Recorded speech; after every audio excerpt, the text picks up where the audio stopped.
ఓకేనా?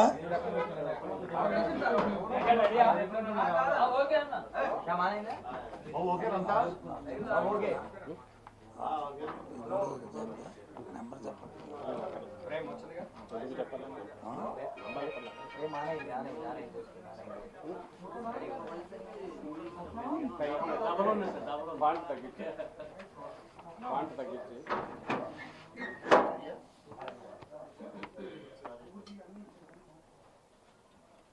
ఇప్పుడు జరగబోయే శాశ్వత ఎన్నికల్లో, రాష్ట్ర సభ జరుగుతున్న ఎన్నికల్లో, అలాగే పార్లమెంట్ జరుగుతున్న ఎన్నికల్లో మా పార్టీని ఇవాళ అంతకుముందు 2 సార్లు కొన్ని అభ్యర్థులకి ఏ అభ్యర్థులు అనేది కొందరిని చెప్పడం జరిగింది, ఎవరు పోటీ చేస్తారని చెప్పి ఆయా నియోజకవర్గాల్లో.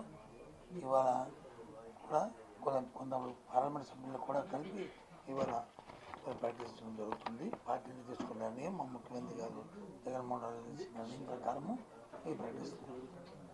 శ్రీకాకుళం ఎంపీగా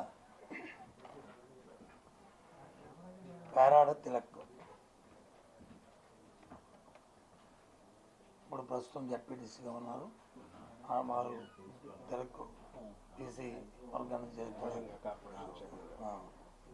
బీసీ వర్గానికి చెందినవాడు. కళింగ కార్పొరేషన్ చైర్మన్ కూడా వీరు.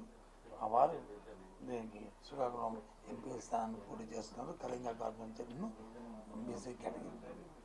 విశాఖపట్నం ఎంపీగా బొత్స ఝాన్సీ లక్ష్మి ఇంతకుముందు 2 సార్లు ఎంపీగా చేశారు విజయనగరం నుండి బొబ్బిలికి. ఇప్పుడు విశాఖపట్నం ఎంపీగా అభ్యర్థిగా ఎంపిక చేయడం జరిగింది.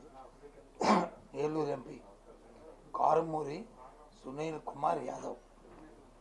కారుమూరి సునీల్ కుమార్ వారు ఒక బీసీ కులానికి చెందిన వ్యక్తి, యాదవ్ కులానికి చెందిన వ్యక్తి. వారు విద్యావంతుడు. అతన్ని ఎంపిక చేయడం జరిగింది. విజయవాడ ఎంపీ కేశినేని నాని అందరికీ సుపరిచితే, ఎక్స్ఎంపీగా విజయవాడలో ఉన్న వ్యక్తి. వీరిని ఎంపిక చేయడం జరిగింది, అభ్యర్థిగా నిర్ణయించడం జరిగింది. కర్నూలు ఎంపీగా గుమ్మనూరు జయరాం ప్రస్తుతం క్యాబినెట్లో మంత్రిగా ఉన్న వ్యక్తి, అలాగే బలహీన వర్గాలకు చెందిన వ్యక్తి. వారిని ఎంపీ అభ్యర్థిగా కర్నూలు ఎంపీ స్థానాన్ని నిర్ణయించడం జరిగింది. తిరుపతి ఎంపీగా